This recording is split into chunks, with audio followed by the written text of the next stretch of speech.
correct. But for the most part, man, this is the time right here, man. I'm gonna go ahead, let everybody know this how I do it, man. Just me giving you your flowers right now and ahead of time, man. Keep grinding, doing what you're doing.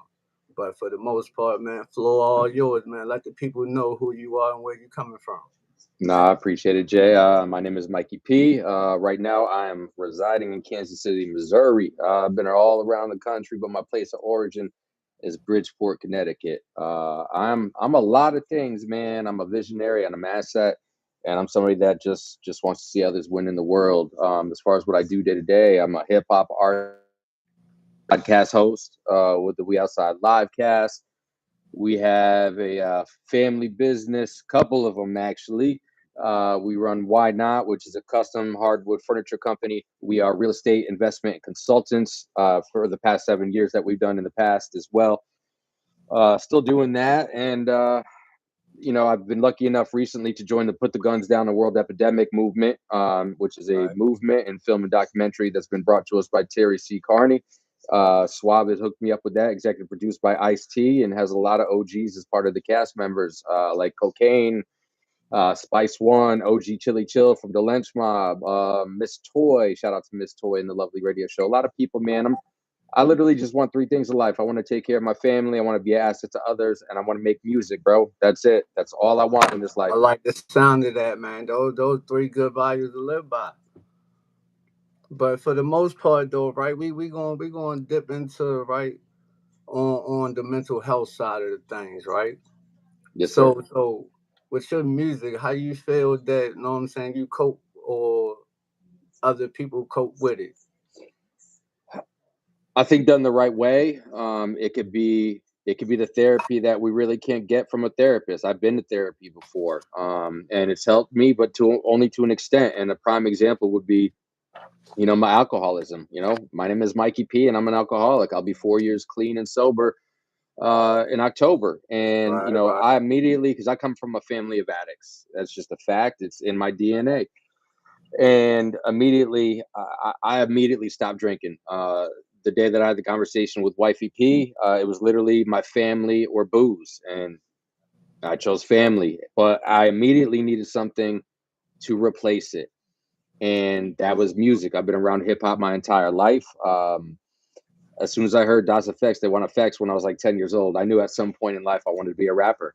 And so that just looked like my opening for me, honestly. And I wrote my first full song because I always dabbled and wrote some freestyles here and there, but I never really done anything to this extent. And I wrote a track by the name of Abstemious, which the simple definition of it is consumption of too much food or drink is really just a bad thing. So it was an opportunity for me immediately to begin my recovery journey, and it was a track that was literally me going back and forth about the what I perceived at the time the good parts of my right. alcohol journey versus the bad. And that led to me because the plan was really just to write that one song, and then I got hooked. I was already hooked in the past, but now it was different for me. Now there was structure. Now that I was like, yo, I can actually write a fucking song. So that one song turned into a full EP, which was literally my entire life. I got a lot of trauma in my life, from the past, from parents to people around me to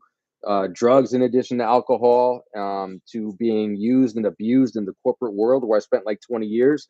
And it was a journey of healing and therapy for me. I took Right. myself to therapy, and literally from start to finish on that EP, it's my entire life from birth all the way to the point in life that I had been writing it.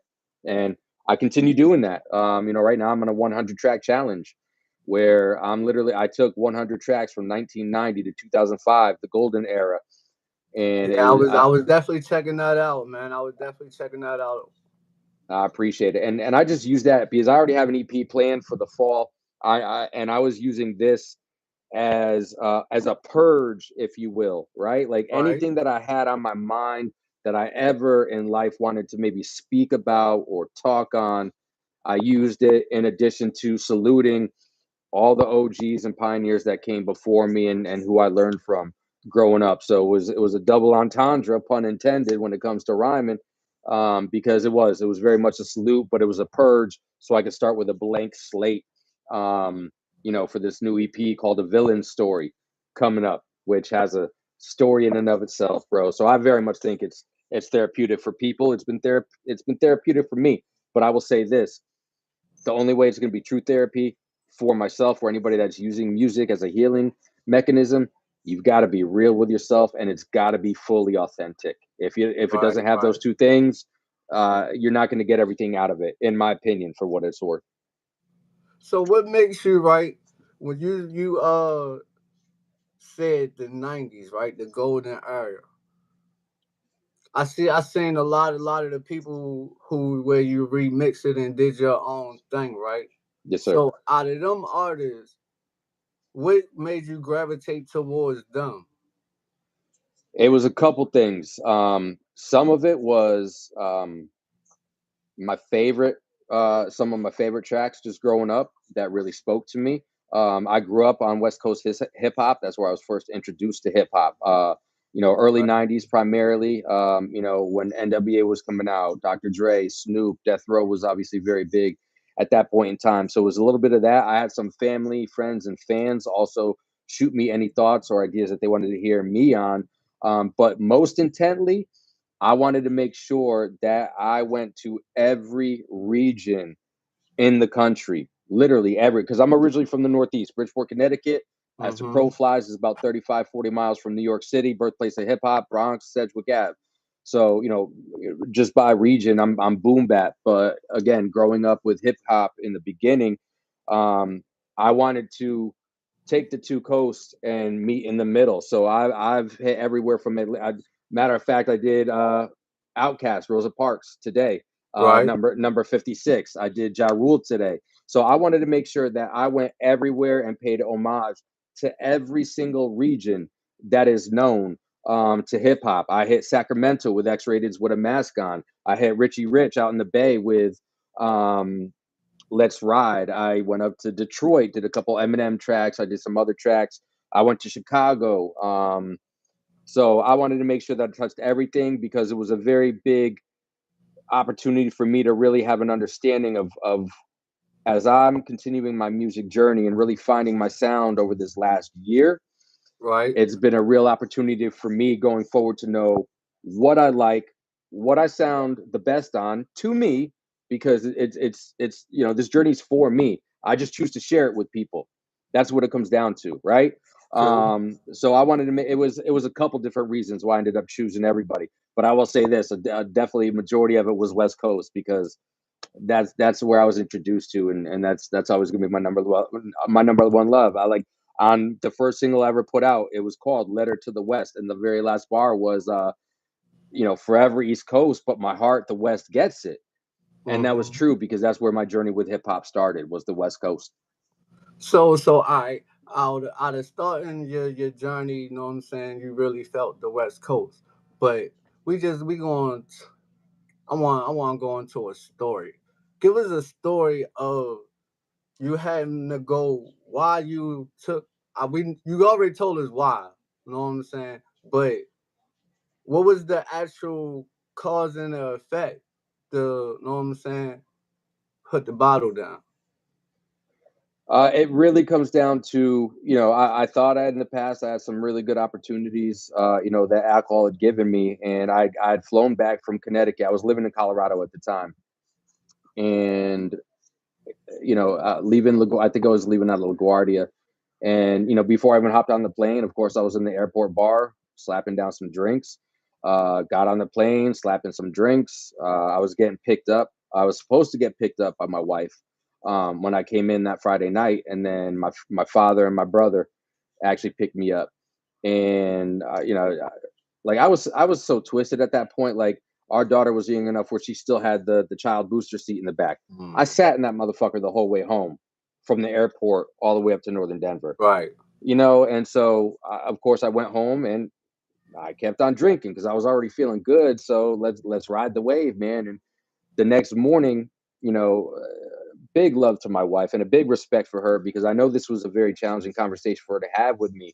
But I appreciate the fact that she had the courage and strength to have the conversation with me where she's like, yo, listen, I love you. I know you love me. I know you love our daughter. I know you love this family and what we got going on. But she's like, I cannot go on living like this.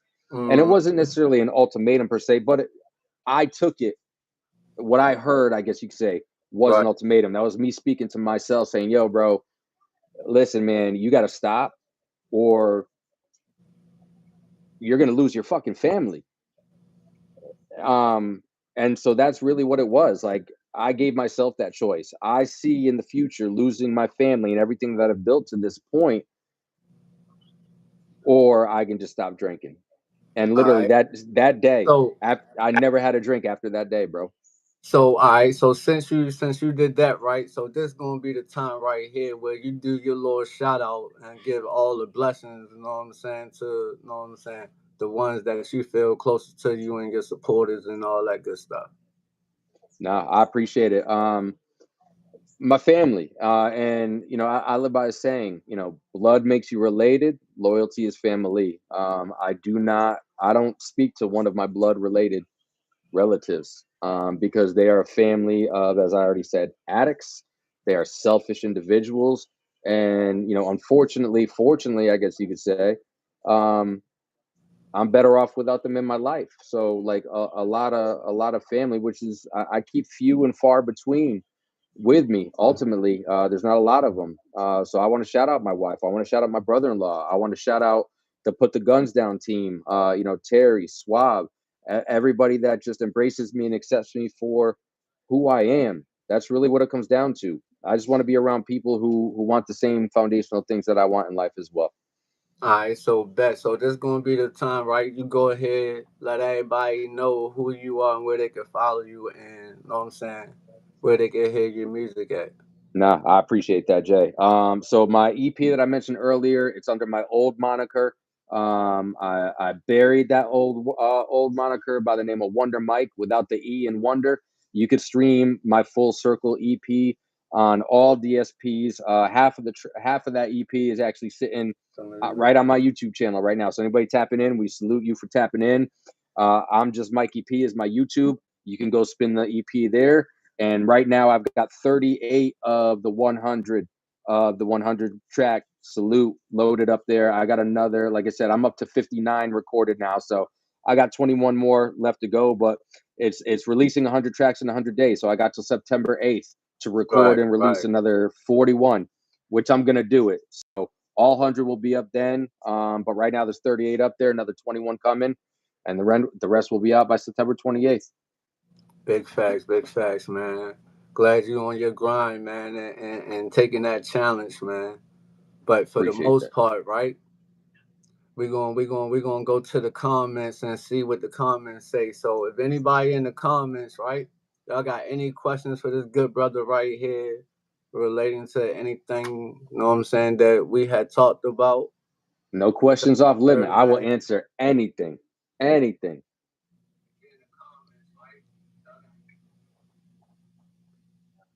Here we go. Here we go.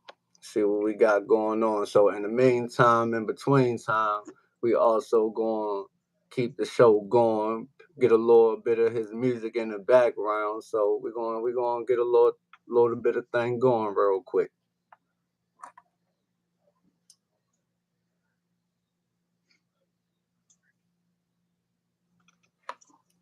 Yeah, but so right, what has been one of your biggest mental health challenges outside of the Mm-hmm.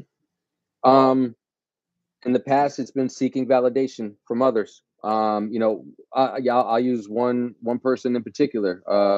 A dude that I used to call my brother. Um, is no longer my brother. It's somebody that I came up in this game with. I always supported. I thought he was always supporting me. And especially going through this music journey in the last 3 or 4 years, I was always seeking his validation, mhm, forever. And something happened recently, that helped me see clearly. Not only do I not need his validation, I don't need anybody's fucking right. validation. I don't, because I mean, literally, I got it tattooed on me, bro. It's me versus me at the end of the day. Like, Okay, okay, yeah, so, yeah. that's the mentality that I go with now, because like I said earlier in the conversation, my music journey is for me. It's a music journey that is real, it's authentic, it's one of healing, it's one that I hope, listen, I'm gonna say it like this: if one person can grow or find some kind of healing from the experiences and traumas that I had in life through my music, then that's a success for me. Right. Above and beyond being successful for me to put it out there and share it with others as it is, anyways. But that would be, I would say that was a mental challenge for me, seeking that validation that I don't need. All right, so we have a question. We have a few questions here. One is, what is music to you? What is And music to me? Go for it. Go for it. now go ahead, rock out with it. Yo, music to me is authenticity. It's telling a story. But it's got to be real, and I don't care what it is. Like if it's as long as you're not glorifying certain things, right? It could even be about gun violence and what you experienced, or it could be about selling drugs or whatever. But man, there was a point in life I was selling 4 pounds of weed and pills per week. It's because that's what I had to do, and that's what I knew in the moment. Like I grew up in a household. My mom was selling 800 800 pills like per month, bro. Like, so growing up as a teenager, I thought that your parents are doing it, it's okay. That's what I knew. That's how I grew up. So it doesn't matter what it is, as long as you're not necessarily glorifying anything that's bad. That's just sometimes the way that it is in life. We know Right. this. But it's got to be authentic. That's music to me, man. Being real to yourself and being real with the fans and the people that want to support that music. Roger that, roger that. So we got another one, right? Say, what is the story behind your music career? Growth.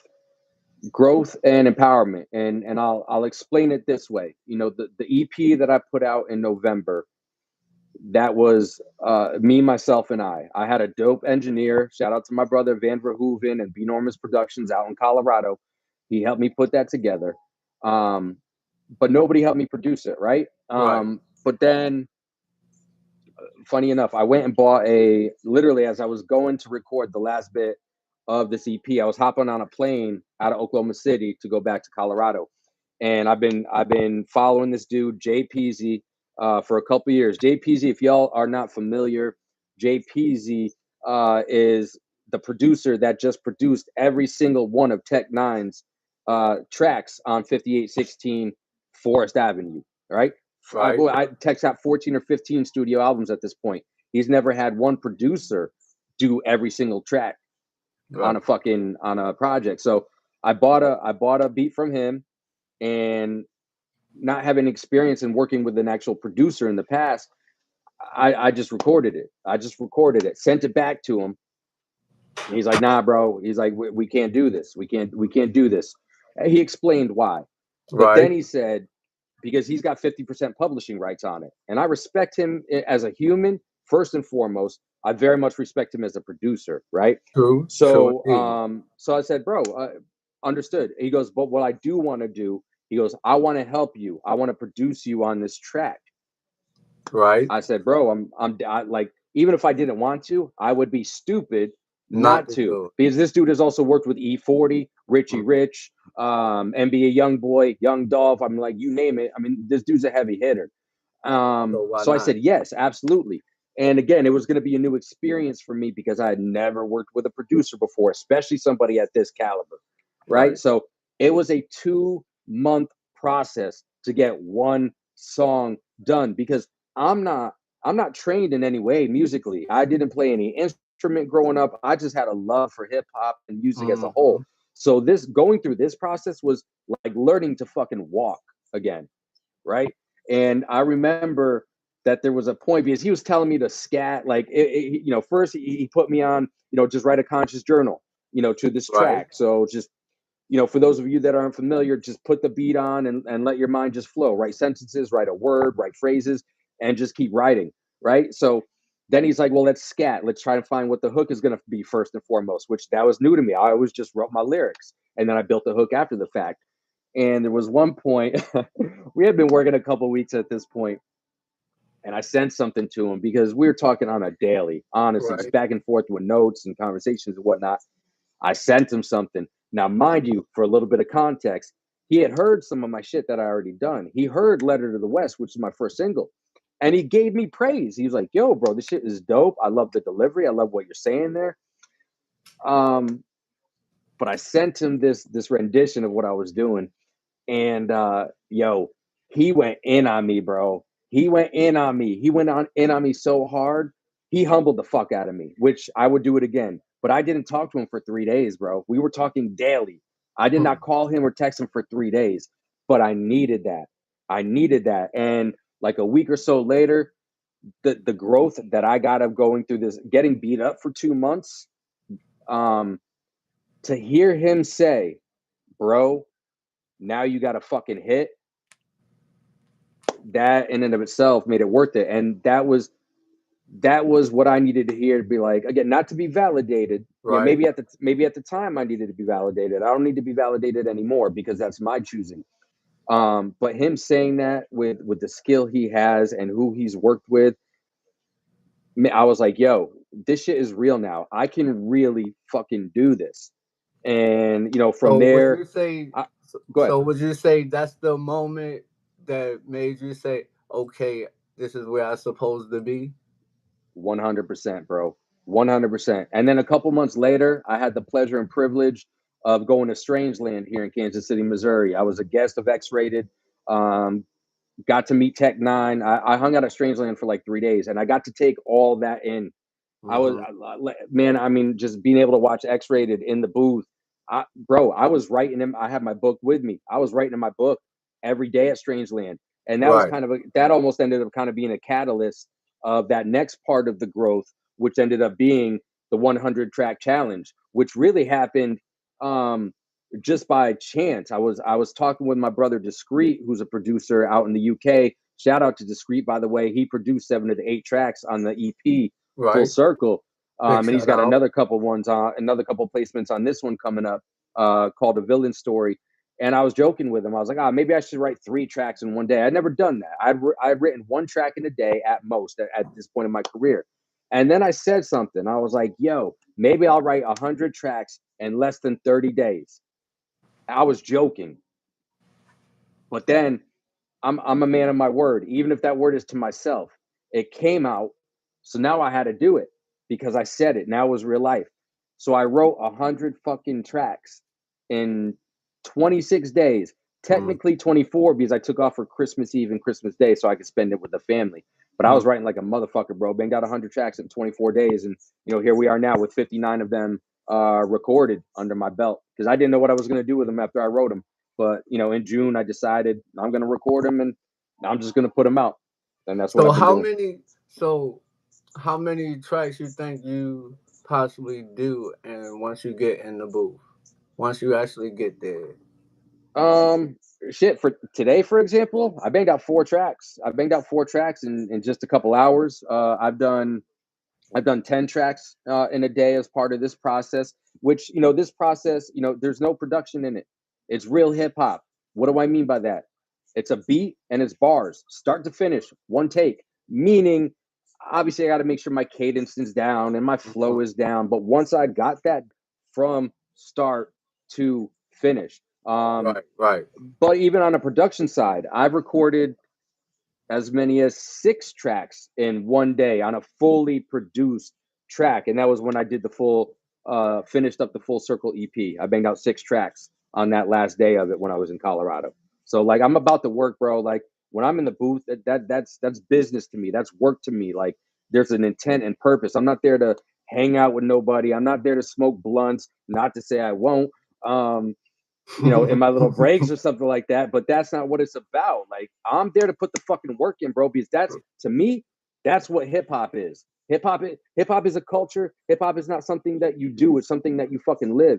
And if I'm going to call myself a hip hop artist, well, I'm going to live that shit to the motherfucking fullest. When I go in the booth, it's me, myself, and I, and then the fucking mixing engineer. I don't need nobody else with me. I don't want anybody else with me. That's going to be a distraction to me. And I don't need distractions when I'm getting my work in. Right. Okay. We on to something here. Keep them coming. I will answer any question. Question. We got something here to say. What was your helpful highlight from the producer? I would think the biggest thing that I took out of it is that my voice is an instrument as well. That's the biggest takeaway that I took in working with Jay Peasy in that 2 month process. And that has helped level me up in a big way that I would probably not have without that takeaway specifically. So what about your stage performance? How you feel about that? Hitting the stage with the people. Very comfortable. The first track I ever performed live was "Letter to the West." I did that. That was last year, actually a year ago yesterday, as a matter of fact.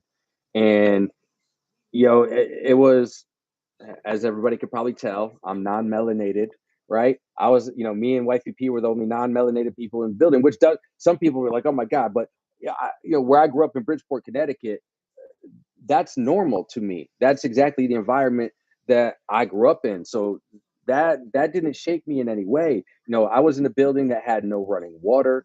Like it was for me when it comes to hip hop, thinking about like where hip hop started on Sedgwick Ave in the Bronx, having that experience as my first performance ever, that was perfect. And I didn't know how people were going to receive me. From that part, I'm not going to lie, I was a little nervous. This is the first time I'm ever performing live one of my tracks, right? Um, and I just channeled what I knew was in me. And I came off the stage. I handed the mic to the promoter, Disha Young Thing. Shout out to Disha Young Thing down in Oklahoma City. And she's like, "Yo, you got some fucking stage presence," because it was recorded. My wife recorded it. A couple other people recorded it. I didn't watch it for 2 weeks. I didn't want to watch it for 2 weeks. And so what ended up happening was I finally watched it after 2 weeks. And then during the performance, I started, some people kind of wrote me off as soon as I got up there. But then at the end of the day, I started seeing the head snaps back. And even afterwards, a couple people came up to me after and were like, "Yo, that shit was dope. I fuck with you. I fuck with you big time." So I did that, and I performed in Kansas City, Kansas City, Missouri. If y'all are not familiar, there's literally live music every single day of the week. Like if you want to make it as a performing artist, because like, I'm gonna say this too, and I say this all the time. There's a difference between a recording artist and a performing artist, right? Right, And I'll right. tell you this, I did. I was like, "Yo, if you can't perform in Kansas City, bro, you're not going to be a performing artist." And that was the first time that I actually had spit without any back vocals, because Mhm. that was part of my growth process. I didn't want any back vocals, right? And this was the first But time that I did back vocals. I actually prefer that though. I don't like the And, vocals in it. uh, I'd uh, rather for it just to be the beat and you go. yep, Yep, and that's how it always was for me as well. So that's the only thing that I subscribe to now, because Jay-Z said it best, man. Like there's a scene out there on social media where the DJ was playing back vocals to him, and he's like, "Yo, cut that shit off." He's like, basically, he's like, "If I'm gonna come out here and fucking karaoke over my own songs, I might as well not even fucking come out here." And that shit really hit with me too. But again, to me, that's real hip hop. Getting up, getting a beat, and just spitting your fucking bars. And I will never perform with back vocals ever again. It was a one-time thing only, and that was for my first performance, "A Letter to the West." And I Mhm. felt very comfortable getting off Kansas. And I had a heckler. I had a heckler in the crowd in Kansas City, but I didn't pay him no mind, because clearly what I was up there doing wasn't meant for him. And that's okay. I'm not going to hate on that, because I also know, and people also need to know, as artists or business people, entrepreneurs, whatever you do, not every person out there is going to like what you do. And there is nothing wrong with that at all. So I can handle the hecklers too, man, and do it with a smile. Mhm. Big fact, big fact. So, all right, if you could help anybody, right? One of the youngins, the youth coming up, what would what would what would you do to help them, and how you'll go about doing it?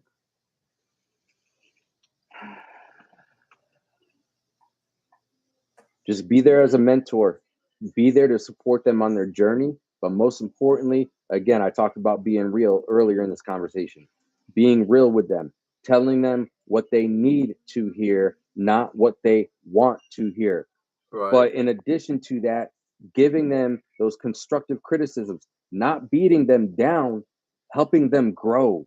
There's a difference between the two because I learned from young ones just like they could learn from me. I mean, KRS One said it, a couple of weeks ago. Like, young ones that could go to elders and learn something are going to be smarter than the ones in their age group, and vice versa. Elders that are listening to the youngins these days are going to be wiser than the elders within their age group. So, I very much subscribe to, I don't care how young you are, how old you are. If you're a human being that has half a brain and knows what the fuck they're saying and what they're talking about, well, I should listen to you because I live by a saying.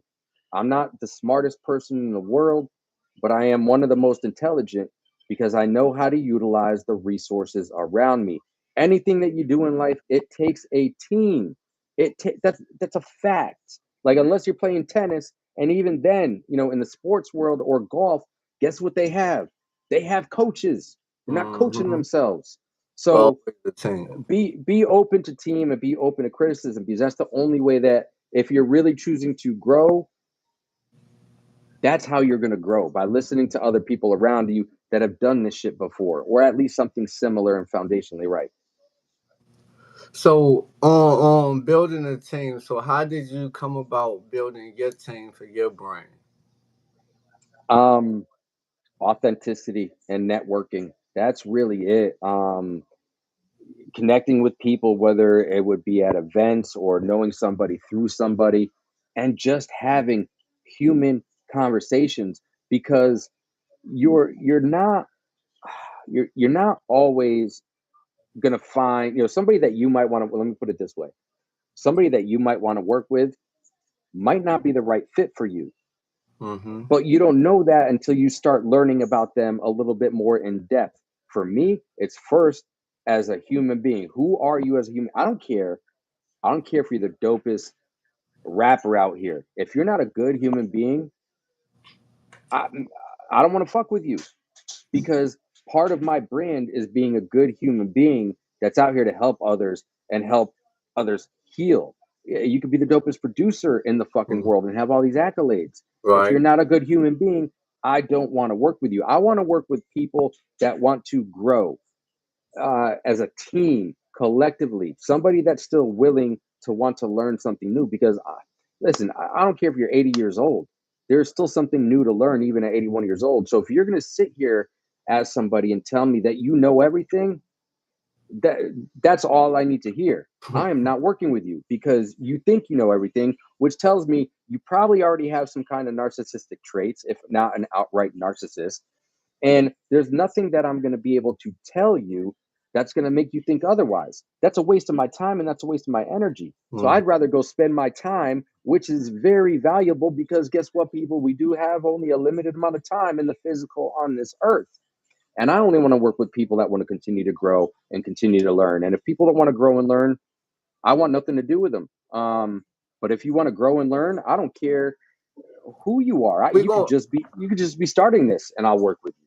You said something about a furniture company, right? Yeah. So how did you go about using the music and the furniture company together on a marketing standpoint? Um, tracks, just writing some two ways I would say. Writing some jingles, if you will. I got two specifically. I did a just in the spirit of the golden era salute. I made a track to 50 Cent's Candy Shop, and then there was another track I can't think of off the top of my head that I did, but I did a couple tracks to use as marketing materials. So that the music has helped our custom furniture company in that regard, but also um, the process of building custom furniture and previous, because we've been doing this for about 3 or 4 months now. Previously, we're real estate investors. We're more in the consulting phase of our real estate investment journey at this point in time. But for a period of 6 years, we were the general contractors for all of our own projects, every aspect of it, right?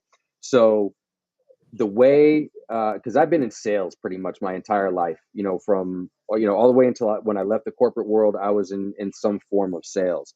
And with sales, for anybody that's in sales of any kind, which honestly anything that we do in life is some way, shape, or form sales. But in sales, you want that instant gratification, right? Of that commission. That's what it was for me. That was my experience. So like there was no such thing as a process for me other than going and making the money because you got to go get the bag. So conversely, the real estate journey over the last 7 years, being our own general construction team the last 7 years, um, and now with this custom furniture, because dealing with hardwood, it's a process. We just don't bang out a table in a day. You got to cut things down. You got to take it to the sawmill. You got to process it. You got to sand it. You got to do it because everything we do is literally custom made, handmade. Um, so it's helped me on both ends because I get to use my music for our business, but the business has also helped me understand that there's a process to this music thing. I can't just walk into the booth with an idea and come out an hour later with a finished track. Unless I want it to sound like shit, honestly. So right now, right, we got something in the comments, right? They said drop a freestyle about the business right now. Drop a bit. Drop a freestyle about the business. All right.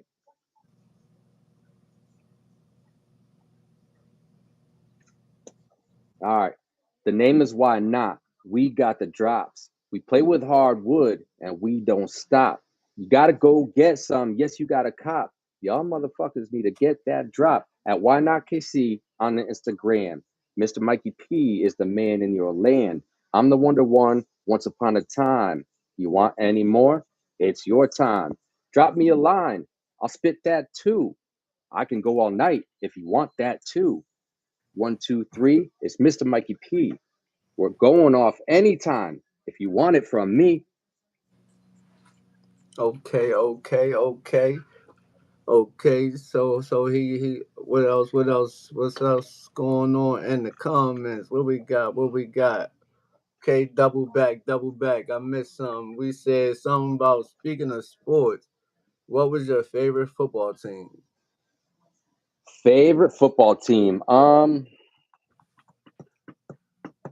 gonna have to go college. I'm gonna have to pick the Notre Dame Fighting Irish. If I was gonna pick an NFL team, it is the Washington Redskins.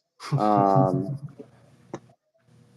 Right, that right, that's who it right. is. But I grew up watching. I grew up watching Notre Dame Fighting Irish football with my grandmother, my nana.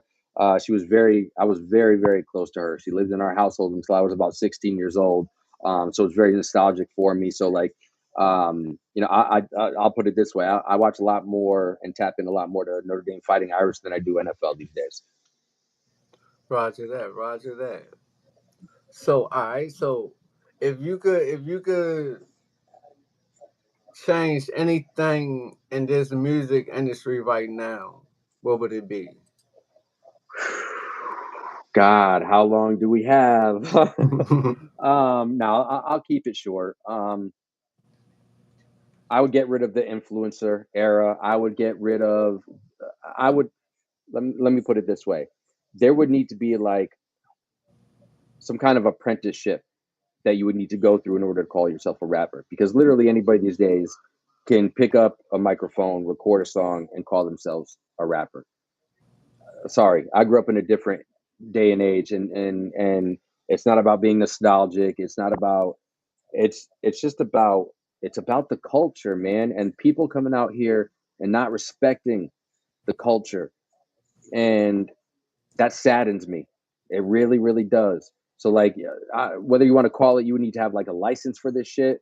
Like when you go and get your driver's license or a gun license. But man, the disrespect to the culture with that shit right there, that that hurts my heart, bro. It really does. So that's something that I would change. There's got to be some kind of apprenticeship, and you got to be anointed by somebody in order to call yourself a rapper or Right. an artist. Okay. So, all right. So, you said you went to therapy, right? Yes, sir. So, what is?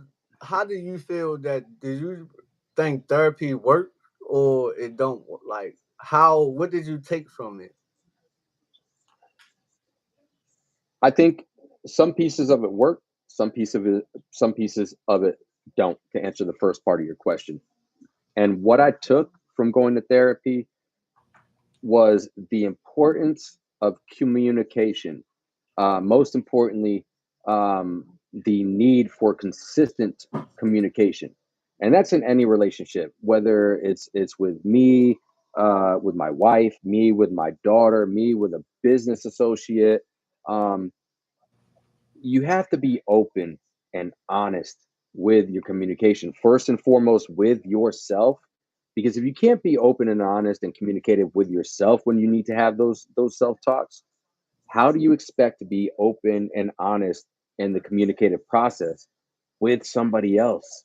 So Right. that's the biggest thing that I took from therapy, or took away from therapy. And also that, man, for pills are not necessary when it comes to therapy. Like, I got, first time I went to therapy, the therapist put me on a bunch of pills and it fucking numbed me, bro. You know what I did after like 5 days when I started like really feeling like I was numb? I flushed the fucking pills down the toilet, bro. I Right. didn't need that Right. shit, man, because I knew, like anything else, especially, things that I know these days with everything that I've experienced and gone through. Any solution that I need for anything, ultimately, it's within myself. I just Big got to be able to have that facts. communicative talk Indeed. with myself to find what that solution is. But I can't do that again unless I can be real with myself first and foremost. Well said, man. I think that is a great stopping point with that, man. So I want to let this, you know what I'm saying, go ahead, man. Let everybody know who you are one more time, where they can find you at, and where they can get your music, man, and all that good stuff. No, I'm definitely gonna do that. But first, I want to say thank you to you, bro. Um, I thank you for the conversation that we had earlier today. For anybody watching this dude is a man of integrity and accountability, and I appreciate the hell out of people like that. And no different than I told you in the conversation earlier today when we spoke, bro. I'm here to rock with you and help you in any way that I can, and I mean that. And that's why I'm saying it Big publicly love. too, and to your face, because that's real, and I stand on that shit. So thank you. I appreciate this opportunity. I appreciate this conversation. You got my number, bro. You hit me anytime that you ever got a question or anything. If I can help in any way, sincerely, do not hesitate to ask, because I'm gonna fucking answer straight up. Now, Big facts, man. Big love there, man. always, man, always. With that said, again, I'm Mikey P. You could find my old music under Wonder Mike. Full Circle EP is on all DSPs. Some of it is loaded right here on my YouTube channel. If you're tapping in with us right now, this is my YouTube channel that I'm coming to you live from. You also got 38 of the 100 tracks of the 100 track salute to the golden era. I've got 21 more recorded. Make sure y'all tap in. That, man, yes, trust me. You need to trust me. There's some shit in there that goes motherfucking hard. I got 21 more to record. 21 recorded that I got to upload. I banged out 4 today, so I'm up to number 59. I did earlier. I said I did Rosa Parks today. I did Jade. No. The Locks is Fuck You is the next one that I got to record. But I did Ja Rule today. I did so many. I don't remember which ones they are, but it's a goal. It's a goal to get all of them recorded and released by September 28th. So I'm saying that again here publicly because that's part of the challenge to myself. Make sure I hit that deadline. So I got 31 days from today to record 41 more and get them uploaded to YouTube. So y'all need to hold me accountable, just like I'm holding myself accountable. Because if Big I don't facts. make it, I don't make it. It's going to get done. But, that's simply the goal.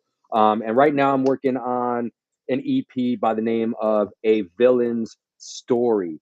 Right. Feeling And, store. the simple premise of it, and you'll be able to find it under this moniker, Mikey P. That is going to be the name, the artist name that I go by going forward. And it's simply a story of, all the people that have done me wrong in some way, shape, or form in the past. I want to be very clear about this. I don't make op music. I don't make diss tracks. I'm not about that life. My music is about healing for myself and those stories to help people heal others. So with that said, the premise of A Villain's Story is simply this. Some people make me out, some people make you out there watching right now to be the villain in their life on false lies and hate and envy and jealousy, and they tell themselves stories that make you the villain in their world so they can fall asleep comfortably at night. So you know what? I've embraced the role of the villain. And if I got to be the villain in people's lives to make them sleep a little bit better at night, well, you know what? I look at that as a form of healing to those motherfuckers. And I just hope that they grow and find a better way to heal.